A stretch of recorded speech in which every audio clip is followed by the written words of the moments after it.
We're in a city where it seems like we have new restaurants or bars popping up all the time. We have one local influencer giving us the ultimate guide to Grand Rapids and West Michigan, specifically places that aren't viral but should be. Watch. Trying viral foods that aren't actually viral but should be. This has been claimed as the #1 Caribbean restaurant in all of Grand Rapids, Michigan. To start off, we got the Creole sampler to make sure we get a little bit of everything in there. We also got the jerk chicken, spice level 1. It comes with red beans and rice. Then we got the pasta chez olga, spice level 1 again. We got chicken in that pasta as well. And then we got the Caribbean chicken fried rice, spice level 0, because you know I can't handle that much spice. Then we're trying the mango papaya frozen drink. Just sounds so good. We're so excited. First up, we have the Creole sampler, and the first thing we're gonna try is the chicken pate with the tangy strawberry sauce. Don't be thrown off by the strawberry. You'll be pleasantly surprised that this is more of a strawberry hot sauce. It wasn't crazy spicy or anything, but it was punchy and acidic and just a perfect pairing with this pate. Similar to the chicken, there's also a beef pate. They both have a cheesiness on the inside of them, and they both were so amazing, but I think I like the beef just a little bit more. The sampler also includes the crispy fried shrimp. Batter on the shrimp was amazingly flavorful, and again, I'm so obsessed with the strawberry sauce. Next on the sampler are the fried plantains. Now, I need to be very honest and let you know that I do not like plantains at all. I was kind of nervous to try this, but wanted to give it a shot anyways. Oh my goodness. This coleslaw is spicy, but it's so necessary. Even without the coleslaw or the sauce, I was so obsessed with these plantains. I was shocked. Wow, I'm actually shocked. Forgot to mention that the platter also includes akro, which is a popular Haitian dish where taro is grated, seasoned, and then deep fried into crispy fritters. Now I'm gonna wash it all down with the frozen mango papaya drink. I would buy this all summer. Next, we got the Caribbean fried rice with chicken, including vegetables like carrots, peas, lima beans, spinach, green beans, and corn. I was nervous to take a full bite because the food was piping hot and super fresh. You can tell the rice has been kind of cooked in a tomatoey broth. So flavorful. This is definitely the perfect shareable. Now we have the pasta chez olga that's cooked in a creamy Creole sauce with broccoli, mushrooms, peppers, carrots, spinach, and green beans. This felt similar to the rice in the fact that I felt like the noodles were cooked in a broth. Felt like a lighter pasta dish, but still very cheesy and packed with flavor. Now make room for the star of the show, the jerk chicken, which is smothered in creamy coconut jerk sauce and white onions served with red beans and rice. Jerk sauce was less coconutty and more allspice flavor. I felt like it was beautifully balanced, and with the plantains made it even better. Overall, for food, price, and setting, I give this place a 10 out of 10. Olga is the owner here, and she took our order, cooked our food, and served us. When food is just cooked purely with love, you can 100% taste the difference. When you come here, you are truly in her home, and the food is worth the wait. Joining us now is Cierra Barrera, a local food influencer who you may have even seen on TikTok. I mean, Cierra, thank you so much for joining us this morning. Yes. You get to try a lot of food. Yes, I do. Which is so exciting. Can you talk about what inspired you to start this TikTok account and start posting about the local food scene? I think the biggest thing was to have a creative outlet, but my biggest inspiration is, of course, my family. I have a huge family, and a lot of our conversations are surrounded by food. We talk about a lot of other things as well, but one of the biggest things that I've noticed about my family, we can spend hours and hours talking about our food, the experience, what we would change, maybe the atmosphere.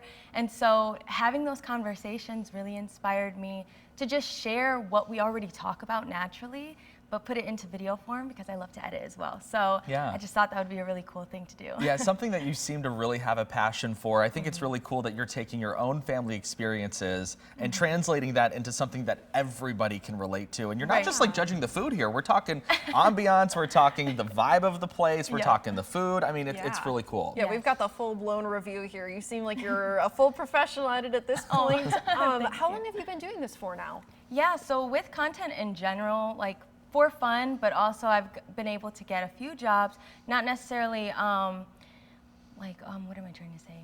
Not necessarily, like with the food reviews, but food content in general, I've loved to make, I've loved to cook, and so that really started a lot of things, was cooking videos initially, and I was able to work with Beyond Meat, Ithaca Hummus over in New York, and so that was all behind the scenes, UGC, but taking this with reviews and my personal experience, I was able to make that a creative outlet. Yeah, so you mentioned UGC. Can you explain what that is for folks that don't know what that is? Yeah, no, I know what it means. I just want to make sure everyone does. Yeah, so it's user-generated content, which is your face or your likeness isn't always in it, and so you're making it behind the scenes. And so a lot of my cooking videos, I don't necessarily have to show my face. Yeah. And so I would just cook on the camera, edit it all together.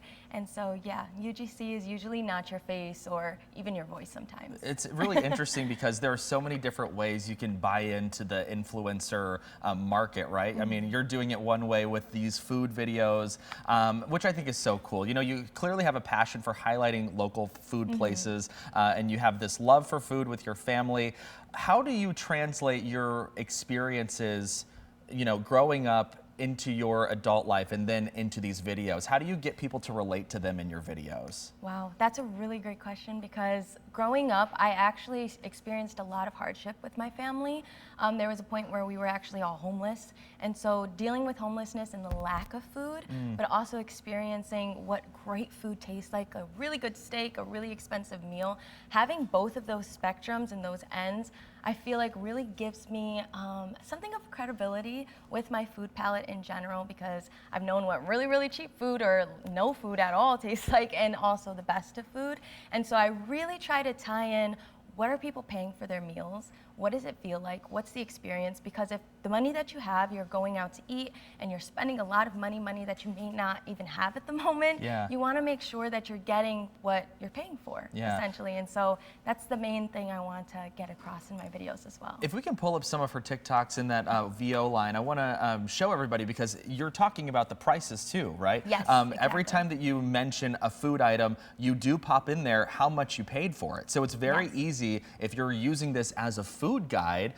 For example, right there, you had the Creole sampler and then the jerk chicken, 16 bucks. So you're giving everybody a little bit of the puzzle here every time that you go through it. Yeah, I love that, having that perspective going into it, kind of saying, all right, this might be amazing, but is it worth the price that you're going to pay? What are some of the factors when you go into somewhere that makes you determine, what do I think makes this worth it, and what do I want to share with my audience? Yeah, I think the biggest thing is like that initial walk-in, as like how the staff is interacting with me, because again, I'm going in as an organic customer, and so that really means a lot, and I look out for that. No one really knows that I'm doing content until after, when they see the video or they hear about it, or customers go in and tell them about it. But the biggest thing is, how are they treating the customers, and what's the seating arrangement like, and also food. How does it taste? Is it fresh, or has it been sitting? You know, so I think of all of these little things of like service and price and food and how much seating is there. Can I bring my big family of 9 here, you know? So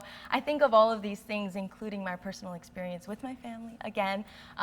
So yeah, I look at every little thing for sure. That's pretty cool. You do look like you look at a lot of things when you're doing this. I mean, and also they're just so comprehensive when you go back and watch them back. All right, so before we got you on the show, we were emailing back and forth. We asked you 3 different questions.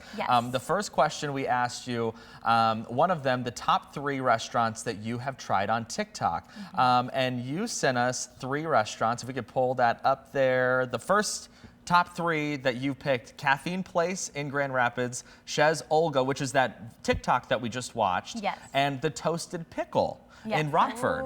Okay, tell us all about these 3. Yeah, so I chose Caffeine. I absolutely love their food. Yeah, it's good. Completely fresh, comes out super hot, and you can't just buy that anywhere. Like kimchi fried rice, that good. I feel like you can't get that anywhere. So that had to make it onto the list. Chez Olga, she was amazing when I went in there. It was my first experience. My sister loves going there. So it was my first time ever trying it and going in there. And she saw I was recording, but she didn't really know what it entailed. And so she was just so nice. And we were very patient because it's her cooking, serving, everything. She's doing all the things. So that had to make the list. And then also the Toasted Pickle. Yeah, I was going to say, I've heard of it, but I love toasted not pickle. familiar with it. Yeah, so I'm obsessed with pickles. I love pickles. But nothing's overly pickly, and so I feel like anyone can go there, but they offer pickle shots. So that was like so much fun. That added to the experience, and also they have little board games, and so me and my husband just had such an amazing time there. It was just so much fun. Yeah, okay, second question we asked you, your top 3 restaurants people in your comments have been telling you to go to, and this is what you said: Gojo's Ethiopian on Norwood Avenue, KCM on Diamond, and Butcher's Union. I walked by Butcher's Union down there on Bridge Street. What are you looking forward to going to try all 3 of these? Have you heard much about them? So a lot of people would just be like, in all caps, go to this place. They won't actually tell me some things. Maybe they'll give me more details. Okay. But I know Gojo's, a lot of people say to get maybe the family style platter. I'm not sure what that entails. But I'm very excited to try the different flavors there. Yep. At KCM, I heard their chicken katsu is good. I've never been. So that's another place I'm so excited to try out because I love Korean food in general. And then, what was that third one? Pull that It was graphic for back Butcher's up. Union. Butcher's Union, Butcher's yeah. Union. So with Butcher's Union, I actually have gone there so many times. Okay. That's one thing I haven't told anybody, but I've actually gone there and I spent my birthday dinner there recently. Okay. And so that's kind of already a favorite place. Okay, but so maybe I we haven't leave that gone. one off the review, but maybe you could review it if you want to. Yeah. I definitely felt like, man, I need to still go and just share my favorite dishes. 'Cause Yeah. I've tried Yeah. so many things on that menu. So I think that'll be a good one coming up. Yeah, a little personal touch there. Yes. Okay, the third question we asked, top 3 restaurants you really want to get out to. Leo's, Madrid, and the Chop House. And everyone calls it MDRD, Yep. but it's Madrid. It's on the Yes. 27th floor of the Amway. Why do you want to get out to these 3? Yeah, so I am so excited to start to move into date night places Okay. or places where you can go and celebrate because I feel like there's a lot of things, especially graduation currently is going on, and a lot of people love to go to nicer upscale restaurants, and so I would love to get over there and just see what that looks like here in Grand Rapids and what options people have for anniversaries, date night, girls' night, different things like that. So fun. One last thing before we let you go. We actually ran into each other on a Yes. food review not too long ago. We have a picture. We took it at the Score. If you remember, Emily and I were out there trying some food at the Score. I know you haven't posted that video yet because I went and checked. yeah. But just a little sneak peek. What'd you think? Oh yes, it was good. Wasn't I it was great? surprised because it's definitely a little out of the way from me. Yeah. But I love the amount of seating, and I can imagine this is going to be super lively in the summer. Oh, for sure. absolutely. When they get the palm trees up too. Oh, I'm so excited. Yeah. I love Yep. the Score so much. How do you pick where you're going to go? Is it a lot of looking through your comments, seeing what people are requesting, or is that your main avenue of figuring out what restaurants to try out? I think right now it's been 50-50 of the comments, but also personal of like what my family has talked about. So for instance, we went to Chicago Style Euro, and that was my brother's place where he loves, and that was a place that was a personal recommendation from my brother. And so it's kind of like 50-50 of like talking amongst my family or friends, and then comment section for sure. We've got about 30 seconds left. I want to know, what's your advice to people who are just stepping into the GR food scene? What should they be looking for? Man, look for different flavors. Adventure out, different cultural foods. I feel like there's so many different foods here in Grand Rapids. Step out into a flavor that you wouldn't usually try. We got your handle there on the screen, but where can people find you on social media? Yes, so with TikTok, it's at Donde Cierra, DondeCierraa. And also, I have Instagram and Facebook under my name, Cierra Barrera. And yeah, you can find me there. Well, Cierra, it's been a pleasure. Thank you so much for hanging out with us this thank morning. you. We're going to certainly be trying some of the recommended lists. I actually want to sure. see you do a breakfast recommendation. I need you to do like a yes. bagel shop or something like that. I got you. Okay, there you go. I That's got my you for sure. recommendation.